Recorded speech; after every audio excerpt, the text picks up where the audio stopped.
Good evening, everybody. My name is Ian Willoughby. I'd like to invite you to this edition of In Conversation With. And our guests this time are Bert Koenders, former Dutch Minister of Foreign Affairs and head of the Max van der Stoel Foundation. Also, we have here tonight Professor Filip Karfík, who's a philosopher. And we're here to speak about when the Dutch Foreign Minister Max van der Stoel came to Prague in March 1977 and met with Jan Patočka, one of the leaders of the Charter 77 movement. And yeah, so I'd like to welcome our two guests here tonight. Thank you so much for coming. Thank you all for coming. Also, I'd like to thank the members of the diplomatic community who are here tonight, and especially the members or representatives of the Embassy of the Netherlands, who did so much to make this event possible. My first question for you, Bert Koenders, if we could set the scene, who was Max van der Stoel? What kind of a man was he? What kind of a politician was he? First of all, thank you very much for the invitation to be here. I'm very humbled and honored to be at this specific location, which I had the pleasure to visit once more when I was the Minister for the Netherlands in 2016. And with a great admiration not only for this country, but also obviously for Václav Havel. Look, Max van der Stoel, let me say a little bit about his background, what kind of a person he was and how he went into politics. Without being overly long, you have to know something about his generation. Max van der Stoel was born in 1924 in a family in a little town near The Hague, where his father was a doctor, family doctor. So he came from a sort of a liberal conservative family, I would say. And he was colored by, I think, in his youth, the interbellum, the sort of period between the two wars, and the war. And there's a lot to be said about that period, but as a very enthusiastic and interesting reader of world news, he was very much in emotion about what happened in the world at that period of time, and was motivated by it to go into politics. So his first period was really the rise of fascism and also communism. And when he went to university in the beginning of the 40s in Leiden, where he started with a study of law, he was first of all already a little bit in difficulty because he didn't sign the so-called Ariër Declaration, which is the declaration students and professors had to sign in order to show that they were not Jewish. So he didn't want to do it, so he had to do his studies a little bit behind the scenes. He was studying, but couldn't do officially exams. And on the basis of his studies of law and his experience in the war, he studied also political science and international politics. Having said all that, I come very quickly to his engagement and interest in this country. Because after the war, he immediately thought that in our country, the Netherlands, politics had to reform.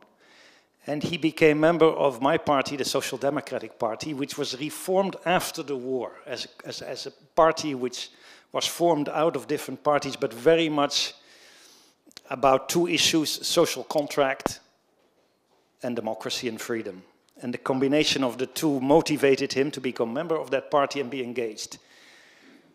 In 1947, so after all these experiences, he became member of the International Socialist Youth, which sounds a bit more socialistic than it was. It was definitely left-wing and progressive, but it was not by any way left-wing socialism or communist. And they had a big conference in which Jiří Hájek came, who was your later Minister of Foreign Affairs during in the period of '68. And they got along very well together, but they had big political discussions. And the discussions were exactly on the point of to what extent social democracy and communism could actually be linked. And at that time, I know later on it changed, but Hayek was even after '48, he was of the conviction that actually Czech communism was something else, Soviet communism, and social democrats should work together. And Van der Stoel already disagreed with this, but of course he was not Czechoslovakian, so it was not his right to make that point. But the Dutch sometimes make a lot of points that they think is good and it doesn't necessarily reflect in the rest of the world. Anyway, he went in 1948 to Prague on a sort of semi-clandestine mission of students. He was a young guy. I mean, and he befriended Jiří Hájek, and they kept on having this discussion, because I think at that time that discussion was very big after the coup. What would be the possibilities for the left to work with communism or not? He disagreed with that. Fast forward, not to make my story too long on his engagement, I think the second period and historical period which inspired him was exactly this issue, the struggle against totalitarianism. So he was very much a social democrat of the mainstream in favor of NATO, in favor of the European Union. We were a smaller nation to be not neutral but incorporated in the Western Alliance. And he kept being interested, obviously, in how to relate to the Soviet Union, and was engaged personally with this country, not all the time, but he had his heart in some of the people I just mentioned. Fast forward again, I think everybody in my country at the time, I was only 10 years old at the time, but 68 was definitely a momentum. And I've been very honored at the time to speak at this library on that period, how important it was, obviously here. A new freedom, a new idea of individual expression, of a European spirit. You can say much more about that because your philosopher worked on that. And he definitely was one who was extremely hurt personally. You see that also in his biography, even if it was immediately for him, but of the Russian, of the Soviet troops coming here. By the way, that was unusual, because the West didn't care that much, to be very honest. The French foreign minister at the time said, yeah, of course it's bad what happened in Prague, but it is, and I quote him literally, a car accident in the road to détente. Pretty serious stuff, awful stuff. Fast forward 1977. 75, 77, 74, sorry, 73, Max van der Stoel he had been State Secretary for Foreign Affairs for my party, and in 73 to 77 he was Foreign Minister. A Foreign Minister who was, I would say, not necessarily very left or very right. He was very much of a very strong, respected diplomat, who definitely had his convictions, and if they were colored, they were maybe a combination of realpolitik and what to do, how you get human rights in the forefront of issues at a way that it can be effective as well. So the CSCE 1975, the Helsinki Agreement, was, I think, for him personally and for many who were thinking through how, and you must have had that much more before, does this ever end, this Cold War, this division between totalitarianism and freedom. And the CSCE was seen as at least the beginning of a type of cooperation that might lead to everything, to something else. As you know, it had three baskets. Arms control, very important. If you have two sides, at a certain moment you have to start talking, or wars start by accident, especially in the nuclear age. Second, the issue of economic cooperation, especially the types of lending later on, the whole way of economic cooperation between East and West in a very unequal and also very political way, but nevertheless that was a key issue. And the third was human rights. And to be very honest, human rights was put in there mainly by Western countries, but was not necessarily taken seriously by Western countries. And for Van der Stoel, that was different. He definitely saw that at a moment that maybe nobody believed in that little way of catalyzing things without knowing what would happen afterwards. He saw a momentum there. And I think when Charta came in with its signatures, with its declaration, with its enormous courage, which also its language, which was not regime change, but freedom to prisoners, freedom of expression, revive something of the spirit of 68 in the reality of a very repressive regime, that he, and now I come to the point that he decided on a visit to Czechoslovakia at the time, and was nervous because he was also a real diplomat. How do we deal with this regime? We're going to go there, and don't we automatically legitimize? What do you do with that charter? So he had two demands, I think, before he went. He had said to the Czech government, I'll come, but first I want to take, I want visa for journalists. So if you stop that, I'm not coming. And I want to be able to discuss all topics. That's it. The Czech government agreed with that, and so the visit was planned. And others who've been here, and I'm very humbled by the fact that some people were there at the time and I wasn't, so they should correct me. The point of the journalist was a very key one, because Dick Verkijk and others, they knew the people from Garta. At least they had met them in their visits and their explorations, and they were sympathizing with them. Dick was definitely an activist journalist, if you wish. Later on, he worked very much in the Yugoslav wars and so on, when I got to know him. And he tried to convince Van der Stoel, if you go there, this is Garta, they are good people, that's a spirit of hope. You've been involved in this country, this is your chance. You have to talk to them. You have to support these people. You can't go there and not talk to them. And I think Van der Stoel was, I wouldn't say reluctant, I think he wanted to do that, as far as I know from people who were working with him at the time. But he was also very cautious, because he realized also that that was the first time ever that a Western NATO member would do this, and what would it mean? So the idea was then, okay, we'll do it, but they have to ask for it. So that was enough for Dick Verkijk. And please correct me for those who were there, but Dick Verkijk, when Van der Stoel came here and on his official visit, immediately went to look for the main people from Garta. And I think he first went, for the reasons I mentioned, to Jiří Hájek. And I understood that he was he was in close confided in by the Secret Service. There was no way that he could come. So then they went to Professor Patočka, who was the spokesperson, and we'll hear much more about him in a second. And so that worked out in the Intercontinental Hotel. And there we saw the picture. The picture is maybe, we don't have it, but maybe we can show it later on. You see there actually Van der Stoel, Professor Patočka, and quite a few journalists. For me, I'd seen the picture before, but I now realize that actually the whole event, the journalists were there. I thought there might have been a moment that they were together.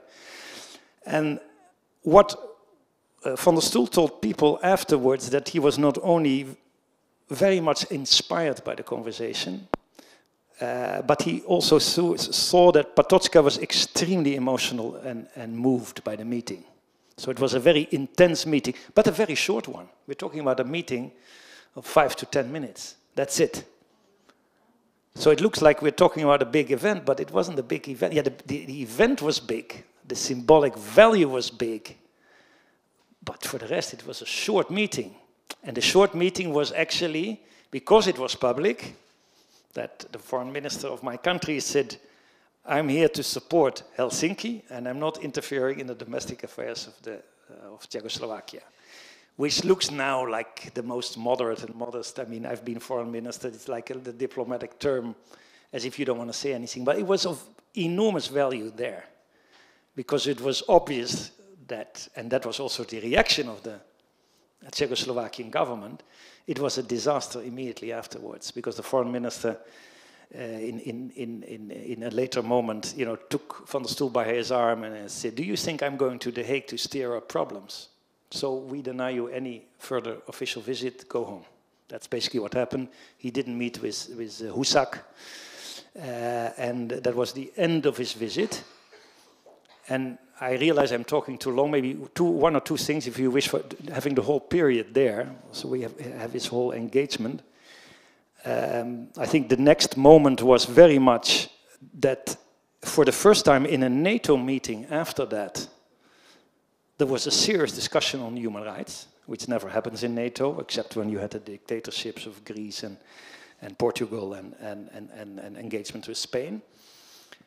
And you saw the reaction of some of his colleagues. The 1970s was not the 1980s. Mitterrand, when he came in 88, supporting Charta, that wasn't the case in 77. It was not, it's the accident on the road to détente, but our colleagues at the time, his colleagues at the time, and the leadership of Germany and France, basically Giscard d'Estaing and Schmid, found it a very clumsy thing. Why do you do all this? This is not good. We're finally working on these other two vital areas, and you're going to talk about this stuff, this soft stuff of human rights. And my sense is that that momentum has been very keen, because later on, obviously, it helped, I think, to give a certain stimulus to the debates here and others. I have to end this by, of course, mentioning the fact that Professor Patočka was arrested you know, by the Secret Service and was very maltreated. And the consequence of this was that, at least, it's always open if it's the consequence of this meeting only, or his health in a combination with an enormous oppression and his enormous, I think, drive to make this happen, which in any case led to his death. And Max van der Stoel said later on, much later, when he was awarded by President Havel and others, and in a famous documentary that he made for Michael Ignatieff, the famous Canadian later, first philosopher, but later politician in Canada, with tears in his eyes. He's always felt guilty about this. Isn't not that, you know, didn't I contribute to this to somehow?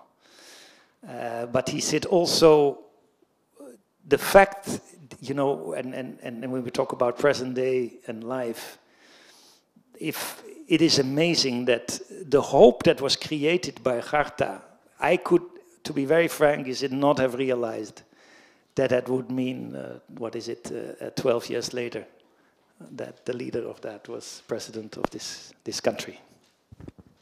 Thank you so much for that extremely informative answer. I'd like to ask you, Filip Karfík, you were young at the time. From what you know, what did it mean for the Czech dissent, for the Charta signatories, the initial signatories, and the little organization that they had, that the Dutch foreign minister met Jan Patočka? Yes, thank you.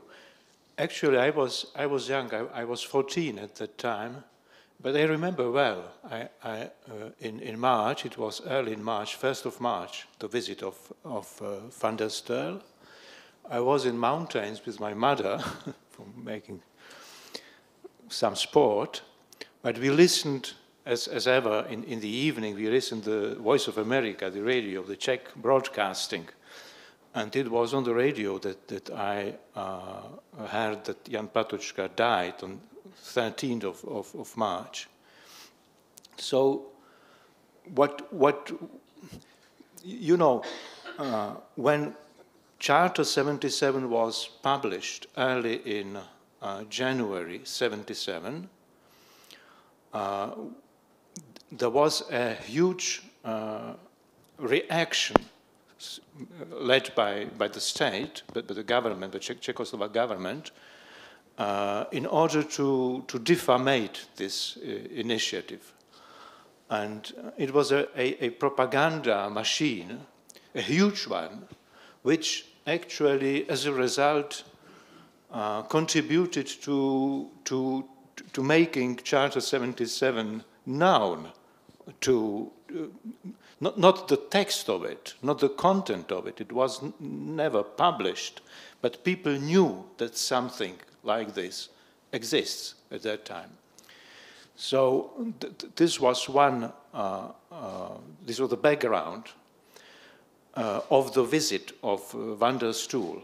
So everybody in this country was aware of the fact that something is going on, and then the visit itself and the meeting with Patočka in Czech media wasn't present, of course, but people knew about it again from foreign broadcasting.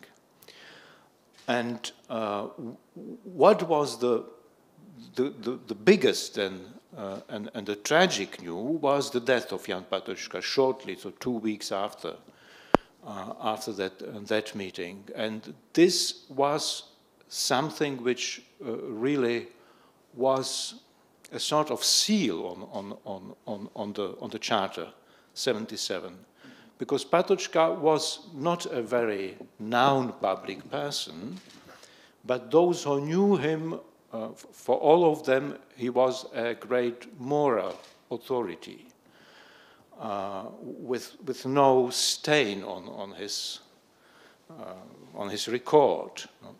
So it was the fact that somebody like him suffered this kind of death after being interrogated for hours and hours by police as a consequence of the meeting with the Dutch foreign minister was a thing which was well known in the country and contributed, I would say, to the moral credit of those who signed Charter 77. And what did it mean for them, though, that somebody from the outside had come here and given them this direct support, or at least signaled support to them, that they weren't alone, that, of course, the Charter was published in Western newspapers, but that there was somebody who actually took a step to help them? What did that mean for them, do you know? It was a very important step taken by Foreign Minister van der Stoel.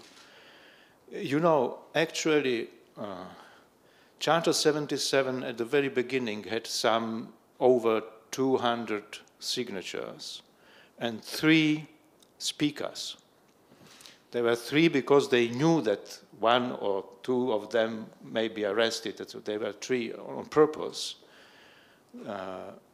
Patočka was the oldest one, and he was an academic. He was a man with no political, really, record.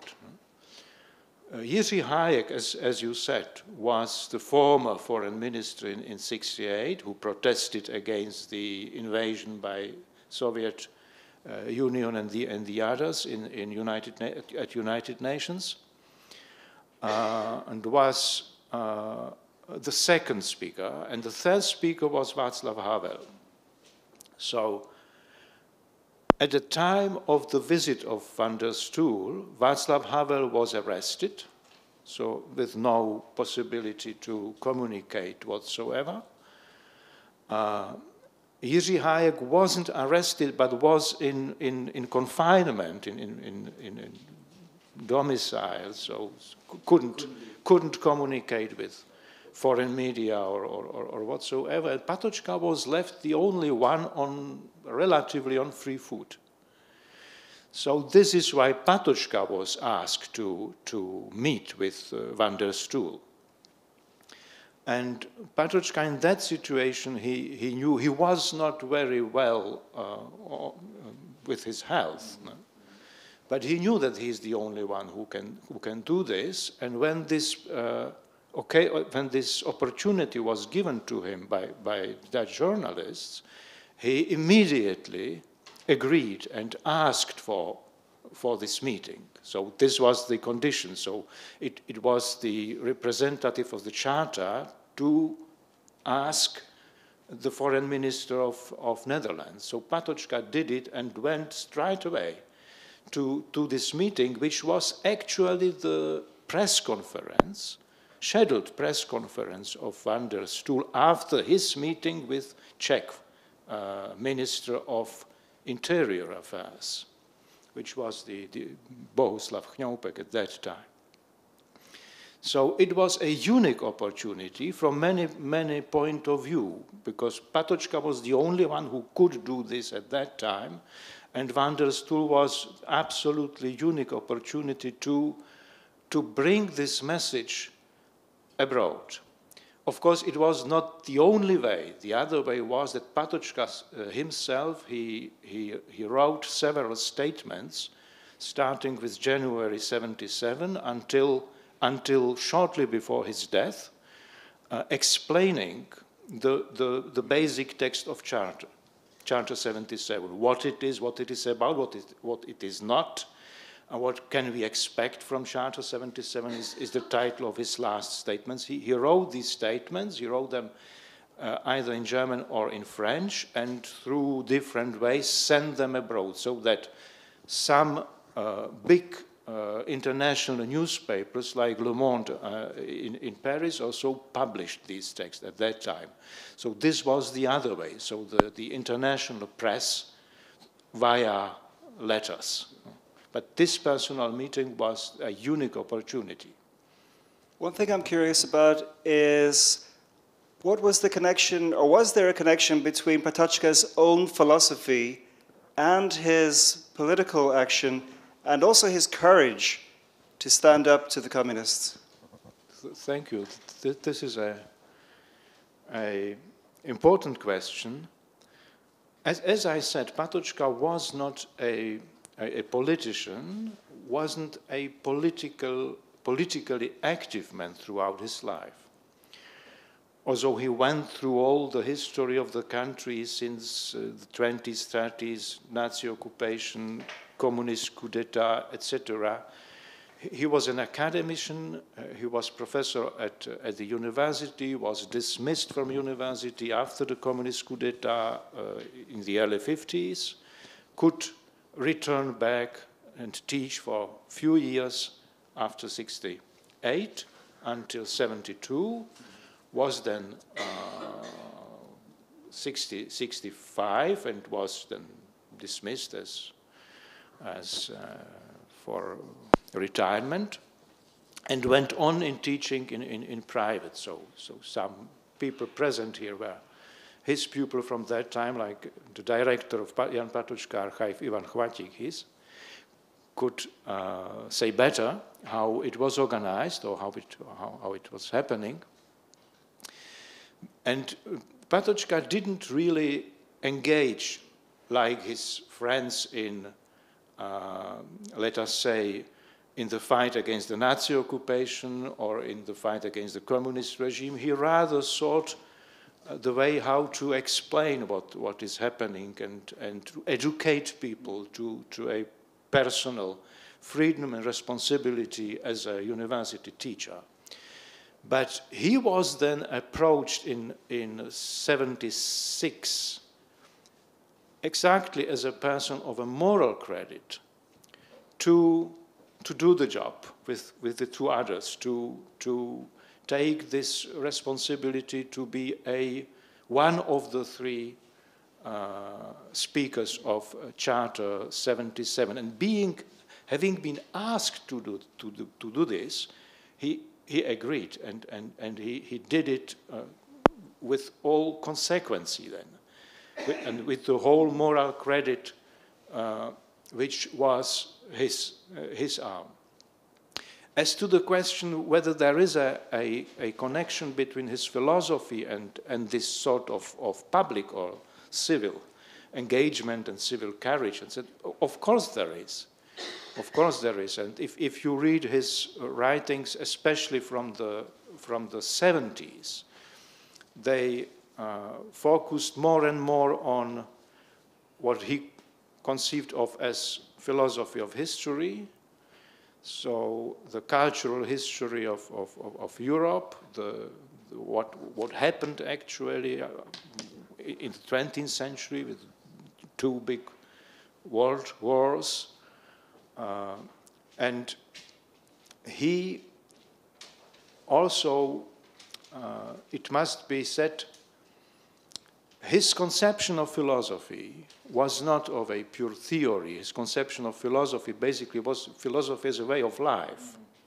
As a way of life is a sort of personal responsibility for everything what we do and of how we understand things which happen.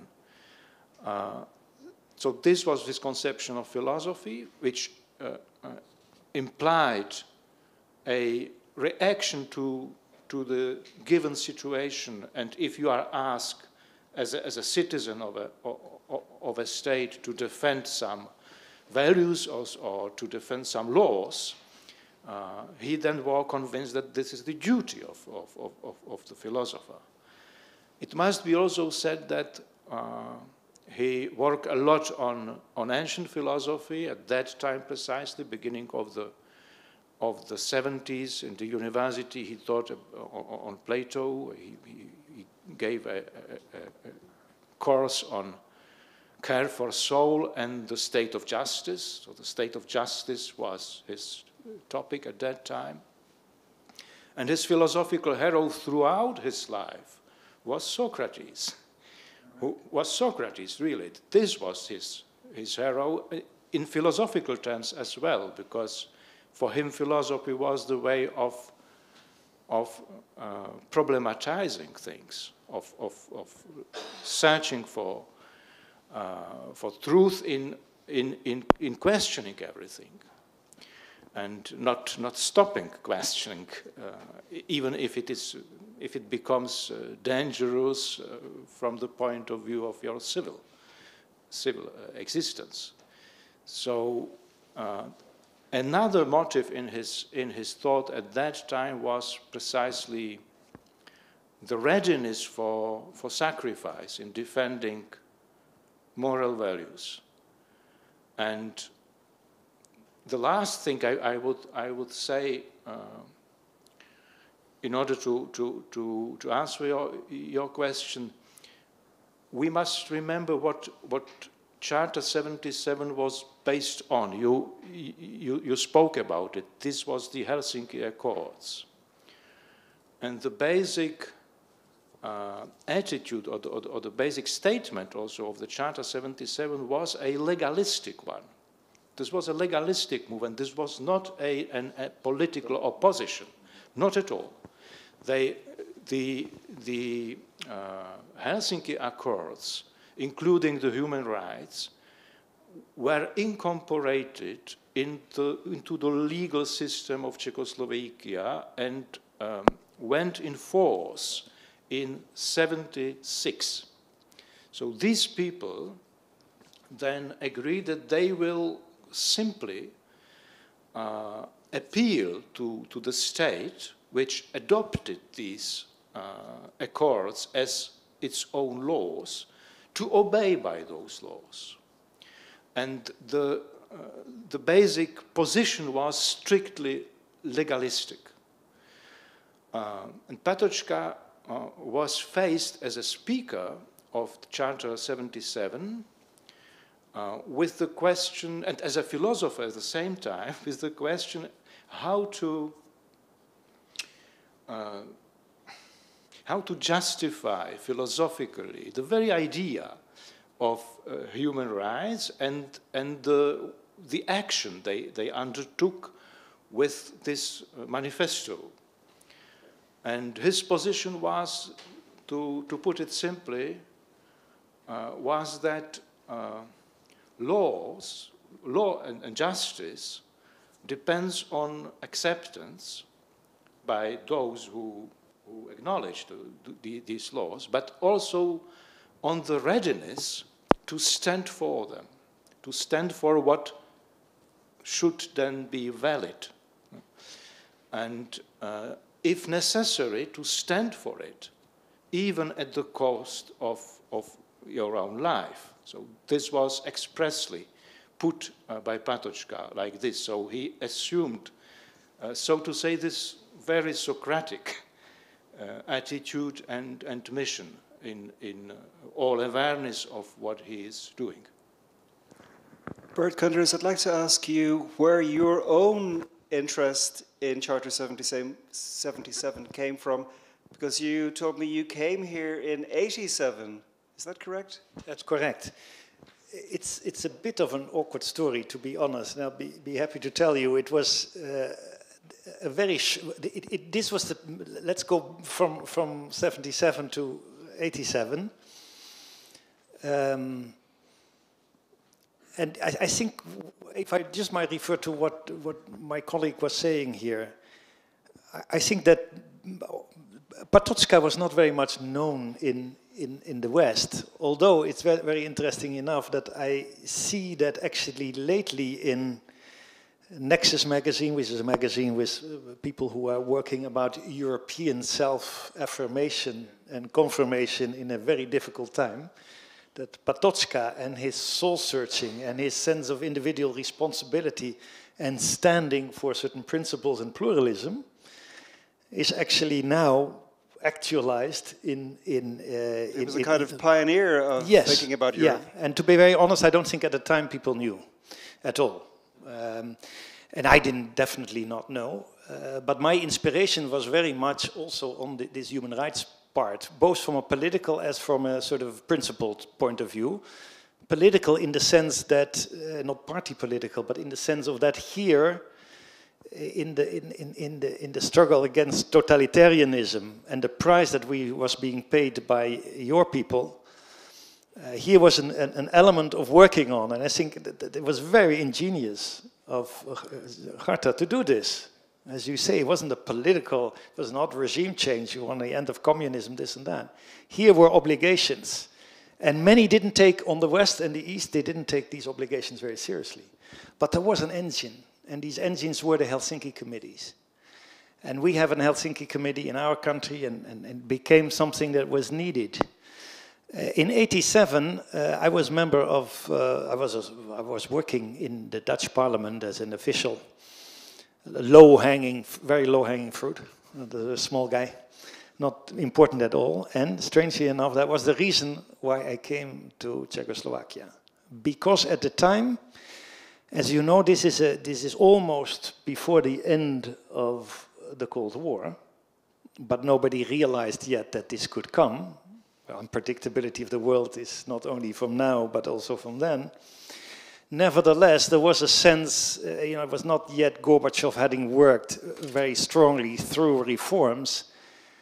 There was a sense that especially here, the system was extremely intolerant. And we were invited because of another aspect of the baskets of Helsinki, that was arms control. And in my party and in the West, there was a very strong feeling that a new wave of nuclear armament could be very risky, because détente was over at the time. It was the time of Reagan. The INF agreement wasn't there yet. It came a little bit later in that same year, fortunately. But the tension was very high. And so there was also the issue of the nuclear stalemate and a new wave of so-called cruise missiles and SS-20s. And it was hotly debated. My country it was very contested. We had big demonstrations. The Americans called our country the disease of Hollanditis. They didn't understand the problems of the aggression of the Soviet Union, and they were too much of a peacenik nation. I leave that argument for what it is. I don't think it had much to do with that. It was just to what extent, if you have a new wave of nuclear weapons that are short and medium range, if that wouldn't increase the risks rather than reduce them. So that was the debate. And obviously we had there the same position as the Russian Federation, the Czech Republic. So we were obviously seen a bit like fellow travelers if we would come here, which I fully understood. That's why they sent a low-level person to a conference here, which was actually made on looking to what extent on that basket of arms control we could come to an agreement on this, which in the end, by the way, was made by Gorbachev and Ronald Reagan. And so we decided to come. But we were very much under the understanding as well that this would be seen as fellow travelers, that at the moment that there was such an oppression. So I had the task, go to the meeting, tell what you think, but make sure you talk to the people of Garta, which was then much more done than before when Van der Stoel started it. And so I came here, and I will never forget that. That was still the time that all of you know, and many of you, of '87, of brown coal, of the Czechoslovakia at that time. And I went to that meeting and was immediately interviewed afterwards by the Czech radio.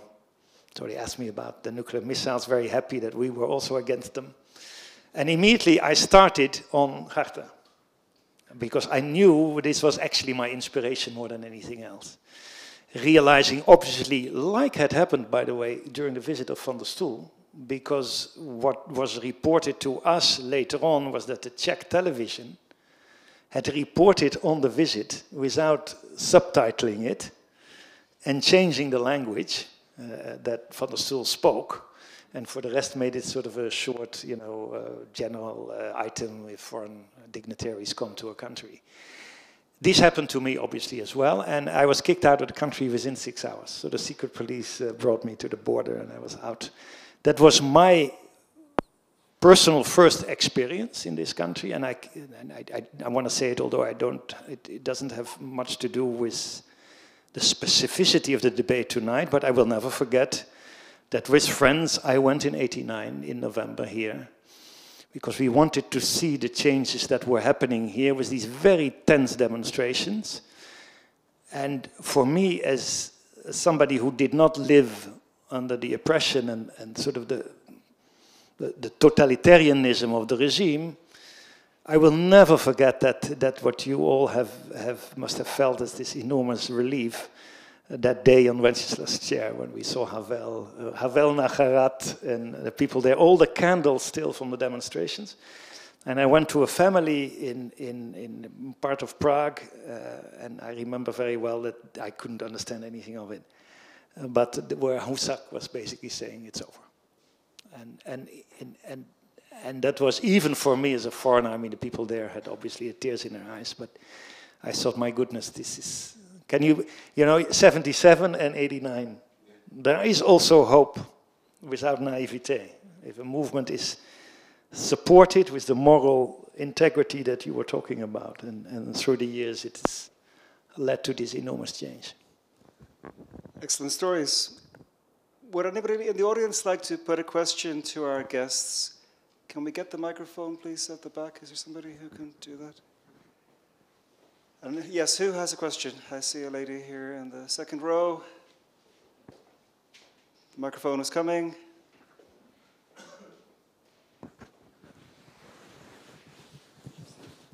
Thank you very much for an invitation. And Mr. Koenders, I would like to ask you, you said you also have contact with Helmut Schmidt in Valéry Giscard d'Estaing.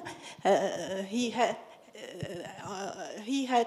maybe I understood, but he had contact also with Jan Patočka and Jiří Hájek, because Valéry Giscard d'Estaing was the president, and Helmut Schmidt also. They have contact with Chartisten, with Charter 77 in Prague. No, I think I didn't express myself very clearly, so let me correct if I gave the wrong impression. I wanted to depict that when Max van der Stoel had his visit with Patočka, it was not at all very well received among Western governments. And two of those expressed themselves explicitly about this type of visits, and that was President Giscard d'Estaing of France and Chancellor Helmut Schmidt, because they said, yes, the Helsinki Charter, the conference I should say, with the three baskets, arms control, economic cooperation, human rights, is very important in this time of growing détente, but don't spoil it by talking to Charta. That's much too risky.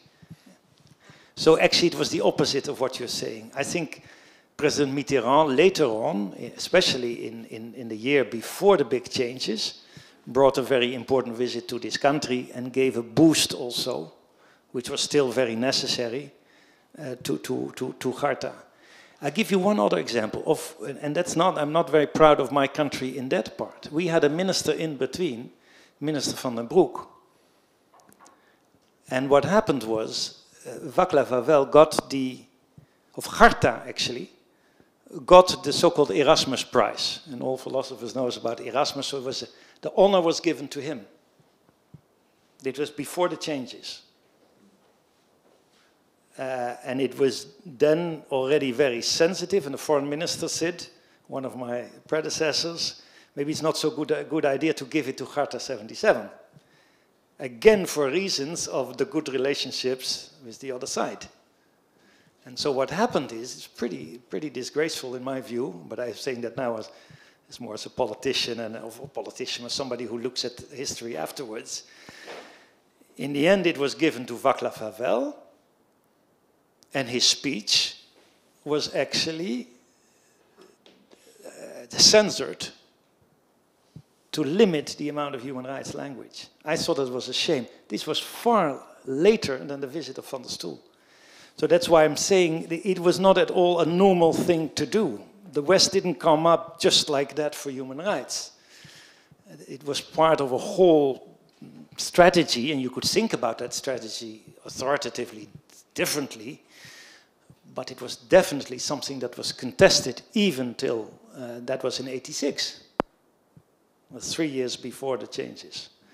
And therefore it shows even more, I think, the spirit and the courage of people who stand up against this sort of, let's have normal relationships and then we get over it. Always there is a tension.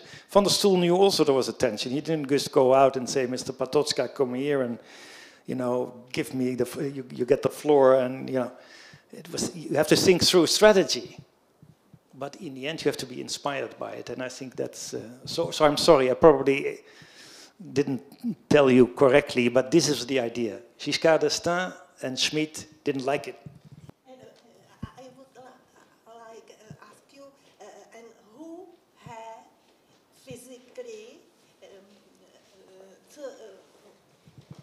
had physically published in Paris the Charter 77? Who was the first? Max van der...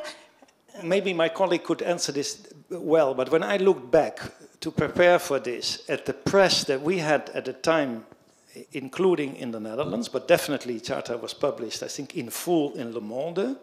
When you look at the page of the visit of Max van der Stoel to Prague, it's very interesting to look at that page, because it was a whole page about what was happening in Eastern Europe.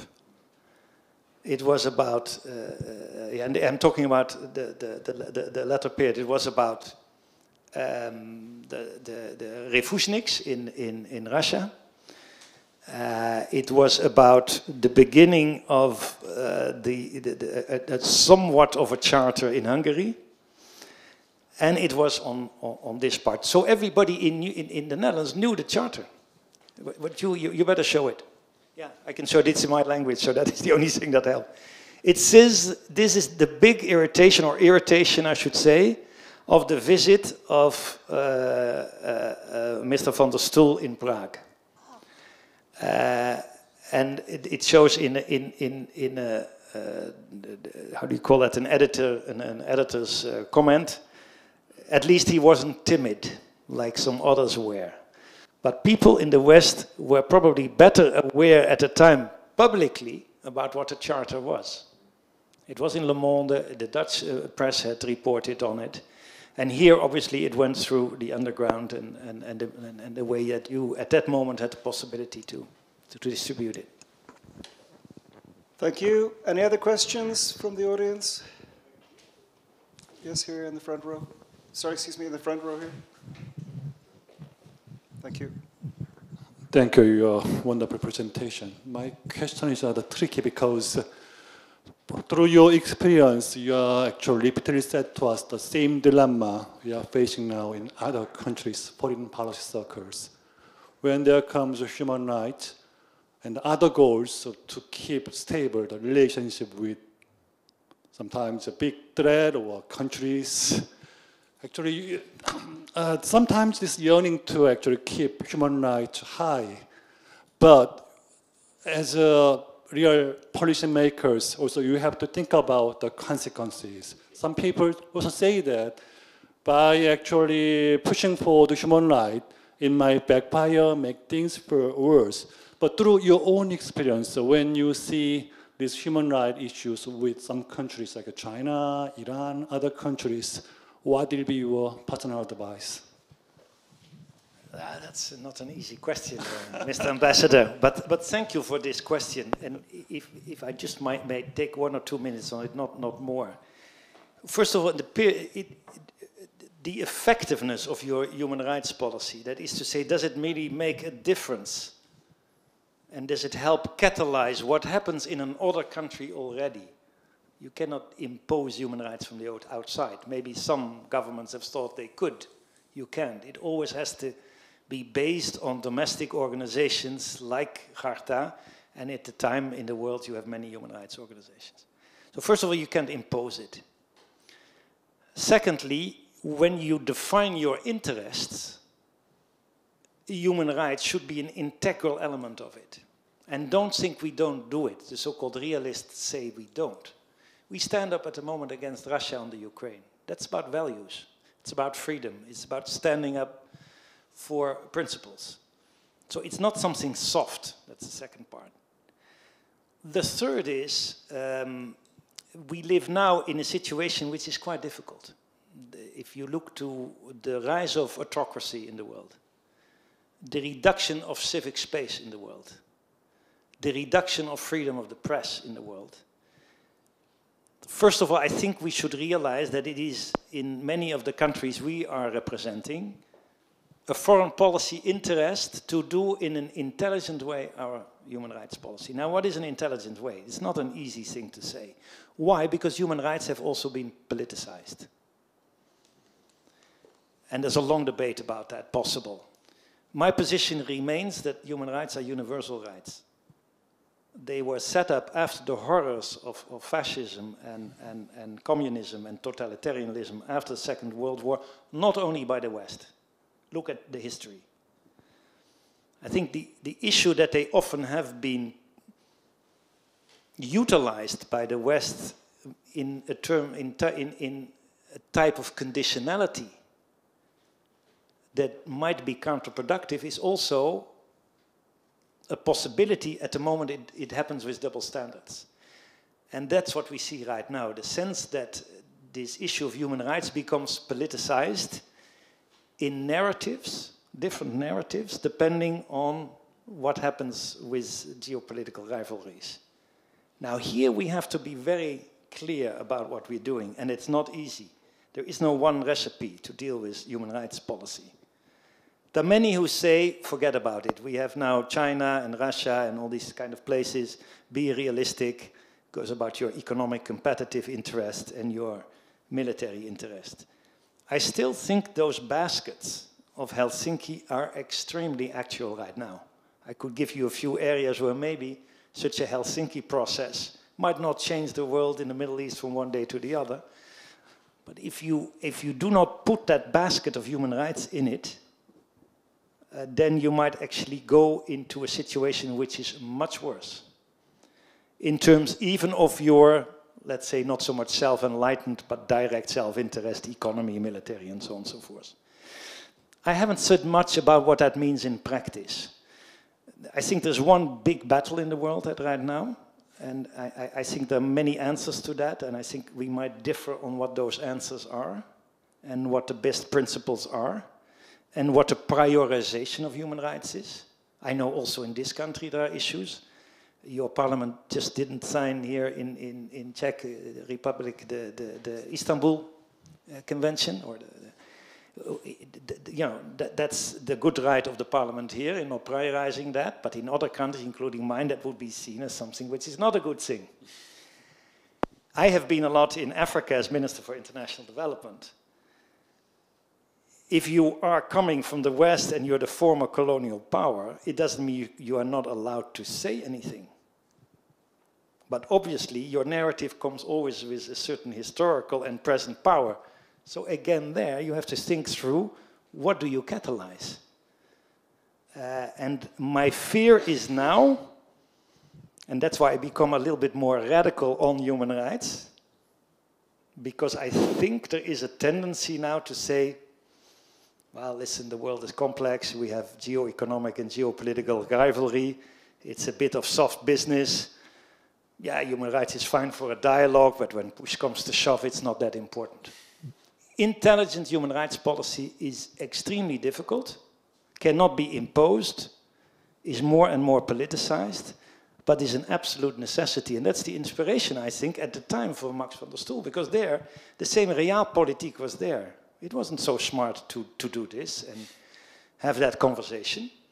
There were other priorities. How do you, the lending of certain banks to Eastern Europe? How do you get sort of the regimes in a sort of stability between East and West? How could we lead to arms control? But it's true, sometimes you have to explicitly weigh the different interests. And it's better if you, and sometimes it's silent democracy. I'm not against, and Van der Stoel was one of them. He was heavily criticized in our country at that time, which was a very left-wing government, that he didn't do enough about human rights in Chile and in Indonesia and so on and so forth. While another minister in his same cabinet said you should prioritize that. What I do think is important that in a time of might is right, of enormous human rights violations that we see in Ukraine, but also in the Middle East at the moment, in big conflicts in Africa, where there's a complete violation of the priorities of all the right to life and international humanitarian law, that we better make that a priority again. Because before you know it, this is spreading as something that is extremely normal, and it becomes more and more of a cancer in our international community. I realize I don't give a very specific answer to it, but it is complex. And my inspiration for Max van der Stoel was that he understood the complexities. It was not, oh yeah, human rights, we make peace, everything will be okay. But I think a little bit like Garta, if we may say that in all humility, thinking through how you could make progress in a situation that is not ideal. Find the best way to do it. Moral integrity, and thinking through how you could work, in this case, on an international agreement that you could take on your travel to progress. Any other questions from the audience? Is there anybody? I don't see. Yes, I do. Here's a man in the third, fourth row. Yeah, I was just wondering, Max van der Stoel, did he have, in his studies of jurisprudence, any contact or influence by the Dutch jurisprudence professor Herman Duriveert? Herman Duriveert, Free University of Amsterdam. Ah, yes, I think, you mean Herman Dietrich or Herman? Nee, Duriveert. Or Vollenhoven. Yeah, I think so, Vollenhoven definitely. I don't know enough about his education, but I know that he was, except for studying law and later international politics, he was very much, as many of us are, and I'm teaching myself in the University of Leiden, very much on the international law professors, and I'm sure that he was also inspired by him.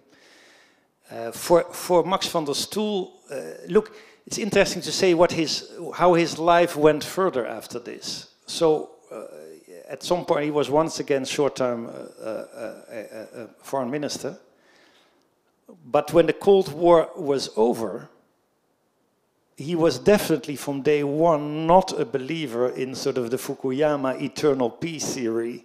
Everything would be, the end of history and, we would all live. I put it a bit oversimplified on purpose. He immediately understood that actually international law and legal cooperation is directly related to power. They both need each other. You cannot have an international legal order if it's not backed up in the final analysis. I think that's where he looked very much at the inspiration of some of his teachers at the University of Amsterdam and of Leiden. I'm not sure about the first name you mentioned. I simply don't know. Maybe others do. And second, he became High Commissioner of National Minorities.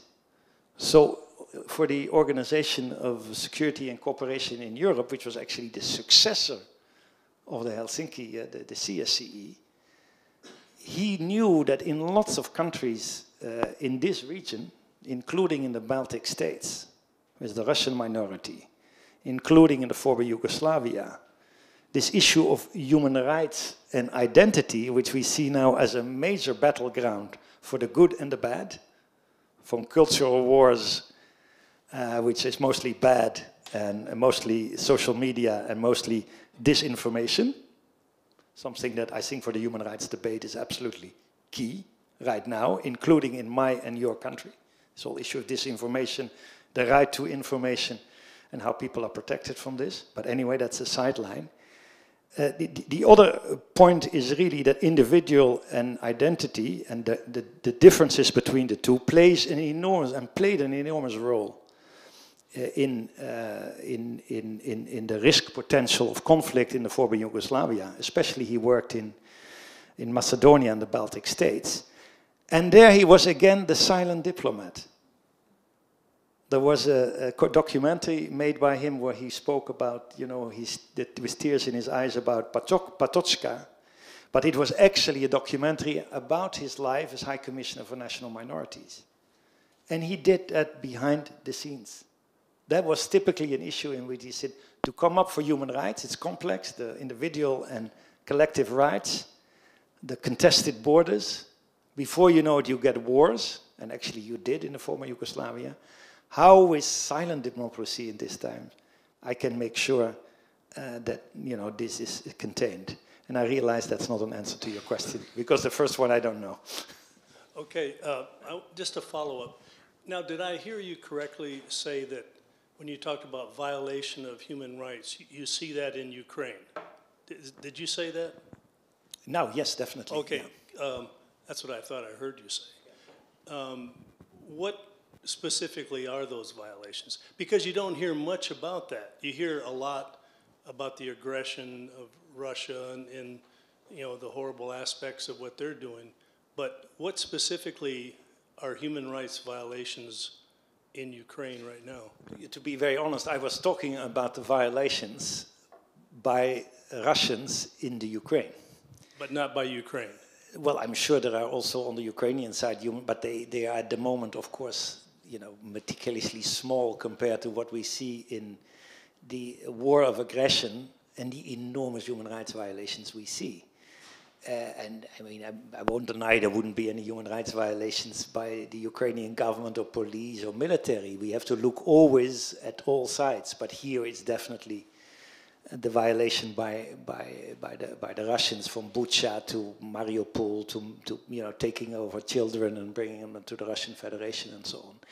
And I think it brings me to maybe a point that I think is maybe important tonight also, is that, and I'd rather not comment here on it, because I think it's also important to hear from this country how you are dealing with this.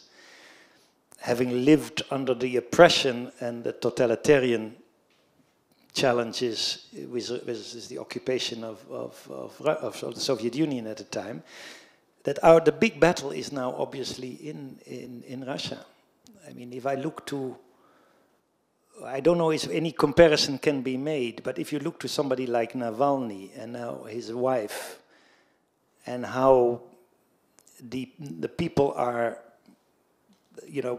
protesting by voting at 12 o'clock and going to a funeral. And maybe if it's not all Russians, it's a substantial group that might have been larger than we expected some time ago. And the way now that in a very difficult situation of almost a Stalinist direction of a regime, at least whatever term you want to use, of a fascist regime, is there still anything we can help catalyze there? The Russian people are not our enemies, in my view, not at all. And Navalny, I find it very interesting to see what happens in Russia right now. It's different of the time. It's not Charta 77. It's done with social media. It's making Putin jealous on Navalny. It is, at the time it was Pussy Riots in 2012, with a young generation that said politics don't work anymore. We're going for an alternative. It's very different, obviously. But of course we have to look at this time and age, what could be, and Navalny and his wife. The role of women, of course, is becoming also bigger. I think Charta was probably a male group, nothing wrong with that, but I think it's now at least more of a common effort. These are the things that I think we have to very, very much look at, and there are many other examples, because Russia is now in, I think, one of the most difficult cases to get any influence on, and I'm afraid that after these elections, slowly the system is further closing. Would you like to make a comment, Mr. Karfík? Yes, I think the situation is difficult to be compared. I would say so something like Charter 77 couldn't happen in the 50s in this country. And I'm very much afraid the situation in Russia today is more like to those to that in the 50s than to that in the 70s. So the situation was favorable internationally, I would say, to an action like Charter 77, precisely because Helsinki Accords were signed by both sides and incorporated in the system of law of these countries, but we see nothing like this in the present Russia. So it would be impossible, I think. My question was more, and I agree completely, because that was the chance and the catalytic moment, and you could work on it from both sides, so to speak, and the indigenous part was the most important rather than the exogenous. The question remains, of course, in this time and age, do we still have any instrument or not? I think it's very, very limited. The system is very quickly closing, and we better defend ourselves and our own societies against this whole new wave of weaponization of information and sort of the export of a human rights view that is very different from the one that Professor Patočka with a European self-confirmation. I think that's one of the big issues too that plays in the Netherlands and plays here. Of course, this war also leads to an enormous debate about the future of Europe, with much more actuality and urgency, which I admire in this country, by the way. We can learn from you, and I think we work even together very much on this. I'd like to end with maybe a lighter question, which is, as the chair of the Max van der Stoel Foundation, what does it mean to you that Prague has honored him, or some years ago, honored him with a park, also that in the past Václav Havel presented him with an award? Yeah, I had the honor to go with our ambassador and his team this afternoon. I had never been there, that Max van der Stoel, how do you say it? Park. Look, we are humbled by it. Let's be open about it. Very, very humbled and extremely honored. After all, Max van der Stoel, I admire. I mean, he's a foreign minister. He was also an example for me, and he did so much more. But it was an 8-minute meeting. So we also have to make it a little bit relative in the sense that it inspires us, that it inspires you. It inspires us because I think Van der Stoel said that once, I think I mentioned it. You know, he said in that same documentary, I finally have hope for my children and grandchildren to see that actually something that was catalyzed led to these changes. Not that it happens everywhere the same way again, but it shows our world and our foundation that nothing is preordained. And therefore our foundation, in the inspiration of your work here, now works with the opposition in Belarus, in people in the Ukraine, in the former Yugoslavia, and in parts of the Middle East. Everywhere on this challenge between authoritarianism, human rights, and catalyzing in it a local contact. So it's only a big inspiration, and we'll make sure that this visit and the pictures we make from this will be published largely in the Netherlands as an inspiration of what can be done. Well, I think that's a good place to finish. Thank you very much to all of you for coming to this edition of In Conversation With, and of course a very, very big thanks to our guests, Filip Karfík and Bert Koenders. Thank you very much. Thank you. Thank you very much.